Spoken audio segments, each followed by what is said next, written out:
நெஞ்சம் மறப்பதில்லை. அனு, நம்மளோட ரயில் சிநேகிதம் இந்த அளவு நமக்குள்ள நெருக்கத்தை ஏற்படுத்தும்னு நான் நினைச்சு பார்க்கல என்றான் மோகன். நானும் தான். ஒரு குழந்தைக்கு தாயாகி கணவனை பறிகொடுத்த எனக்கு எப்படி ஆறுதல் சொல்றதுன்னு என் அம்மா மனசொடிஞ்சு போனாங்க. தொடர்ந்து என் அப்பாவின் மறைவும் சேர்ந்து அடுத்து என்ன செய்ய போறோங்கிற பரிதவிப்போடு திருநெல்வேலியிலிருந்து நானும் என் அம்மாவும் என் 2 தங்கைகளோட ரயிலில் சென்னைக்கு வந்துட்டு இருக்கும்போது எங்களை மறந்து சிறிது கண்ணசந்த வேளையில் எங்களோட பயண டிக்கெட்டும் உடைமைகளும் திருட்டு போச்சு. அதே நேரம் பார்த்து டிக்கெட் பரிசோதகர் வர டிக்கெட் இல்லாததால் அடுத்த ஸ்டேஷனில் இறங்க சொல்லிட்டாரு. பொது இடம்னு கூட பார்க்காம எங்கள் அம்மா அழுதுட்டாங்க. அதை இப்போவும் என்னால் மறக்க முடியாது. அப்போதான் தெய்வம் போல நீங்கள் வந்து முன்பின் தெரியாத எங்கள் 4 பேருக்கும் டிக்கெட் எடுத்து கொடுத்தீங்க. அந்த கடனை திருப்பி கொடுக்க உங்களை மறுபடி பார்க்க வர அந்த சந்திப்பே நமக்குள் காதலாக வளர்ந்தது. எல்லாமே இப்போ கனவு போல் இருக்கு என்றாள் பானு. துதி பாடியது போதும், எப்போ உன் வீட்டில் நம்ம விஷயத்தை பற்றி பேச போற என்று கேட்டான் மோகன். என்ன கேட்குறீங்களே, உங்கள் வீட்டில் எப்போ நம்ம விஷயத்த சொல்ல போறீங்க? எங்கள் வீட்டில் எதுவும் சொல்ல மாட்டாங்க.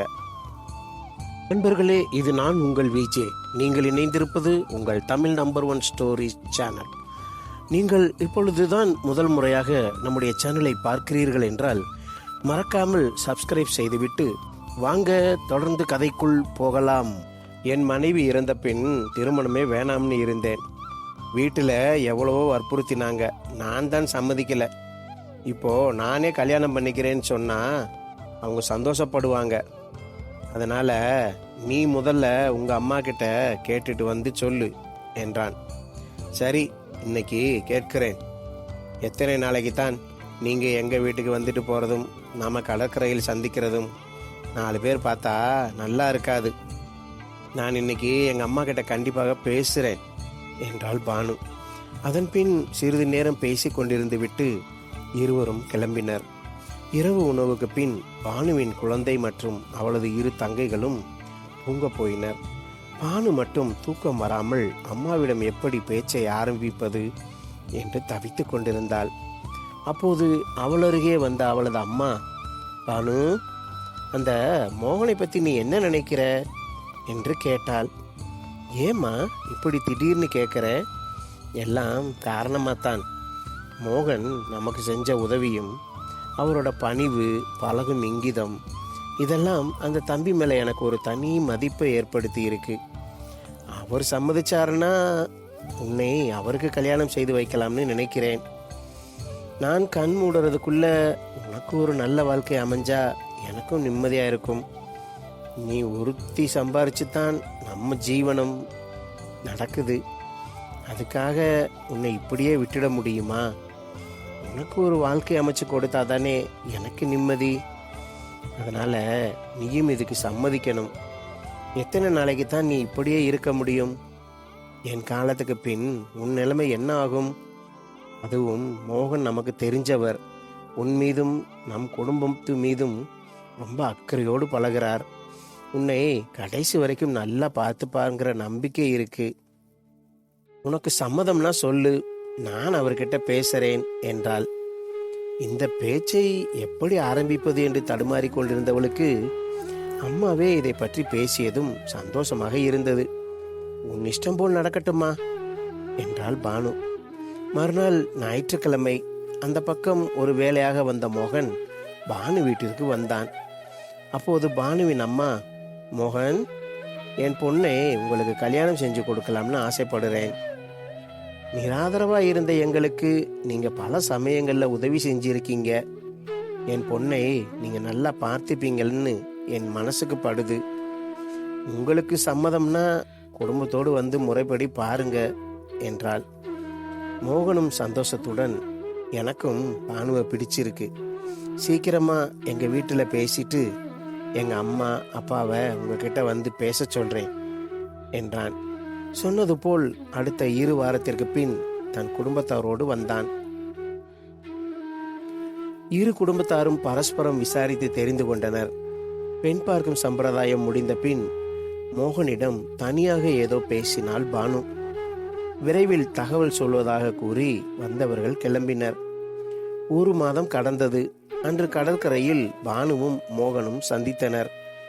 மோகன், நம்ம கடந்த காலம் ஒரே மாதிரி இருந்தாலும் உங்களோட அணுகுமுறை, பேச்சுத்தன்மை எல்லாம் பிடிச்சதால தான் உங்களை முறைப்படி பெண் பார்க்க வர சொன்னேன். ஆனால் அன்னைக்கு நான் போட்ட கண்டிஷனுக்கு இதுவரை நீங்கள் எந்த பதிலும் சொல்லலை.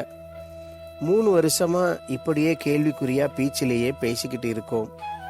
இப்பவும் நீங்கள் காலம் கடத்தினா எப்படி என்றாள். நான் பதில் சொல்லாததற்கு காரணம் நீ போட்ட நிபந்தனை தான். ஆனால் இன்னைக்கு ஒரு முடிவோடு வந்திருக்கேன். நாம் 2 பேரும் வாழ்க்கை துணையை இழந்தவங்க. ரயிலில் சந்திச்ச நம்ம நட்பு காதலா இன்னைக்கு வளர்ந்திருக்கு. அதற்கு காரணம் நான் உன் மீது வைத்த அன்பும் நம்பிக்கையும் தான் என்று அவன் கூறிக்கொண்டிருக்கையிலேயே இடைமறித்த பானு, அதெல்லாம் சரி, உங்க வீட்டில் தான் அம்மா, அப்பா, அக்கா, தங்கை, பாட்டின்னு ஒரு கும்பலையே சுமந்துக்கிட்டு இருக்கீங்களே, இதுல என் குழந்தைய எப்படி உங்களால பார்த்துக்க முடியும்? நான் ஒன்றும் ஊர் உலகத்தில் நடக்காததை கேட்கலையே. தனி குடித்தனம் வருவீங்களான்னு தானே கேட்டேன்.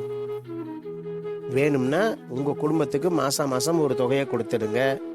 நான் வேண்டாங்கல. ஆனா அந்த கும்பல்ல வந்து என்னால வாழ்க்கையை நடத்த முடியாது சொல்லிட்டேன் என்றால் கண்டிப்புடன். சிறிது நேரம் அமைதியாக இருந்த மோகன், இவ்வளவு காலம் பழகிய உன்கிட்ட இருந்து இதை நான் எதிர்பார்க்கல என்று சொல்லிவிட்டு காரை நோக்கி நடந்தான். அப்போ உங்க முடிவுதான் என்ன? நின்று திரும்பியவன், உன்னை ரொம்ப உயர்வா நினைச்சிருந்தேன். உன் குழந்தையின் படிப்பு முதல் திருமணம் வரை, ஏன் அதற்கு பின்னாடி கூட என் குழந்தையாக நினைத்து எல்லா பொறுப்பும் ஏத்துக்கிறேன்னு சொன்னேன். நீ விரும்பினால் வேலைக்கு போகலாம். உன் வருமானத்தை வழக்கம் போல உன் வீட்டுக்கு கொடுக்கலாம். அப்படியே நீ வேலைக்கு போகலைன்னா கூட நான் பார்த்துக்கிறேன்னு சொன்னேன். உன் மீதுள்ள அன்பால இந்த அளவுக்கு இறங்கி வந்தேன். இதை என் குடும்பத்தாரும் என் மீதுள்ள அன்பால பெருந்தன்மையா சம்மதிச்சாங்க.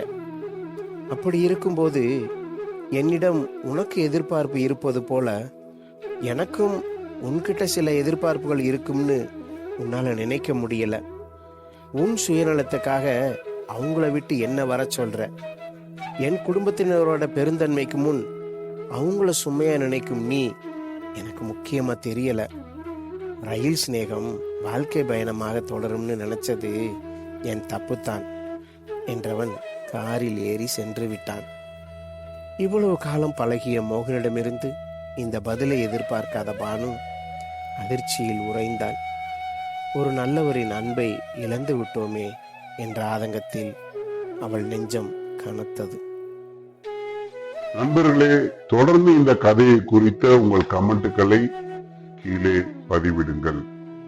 தொடர்ந்து இது போன்ற கதைகளையும் கேட்பதற்கு நம் தமிழ் நம்பர் 1 ஸ்டோரிஸ் சேனலை சப்ஸ்கிரைப் செய்ய மறக்காதீர்கள் நண்பர்களே. வணக்கம்.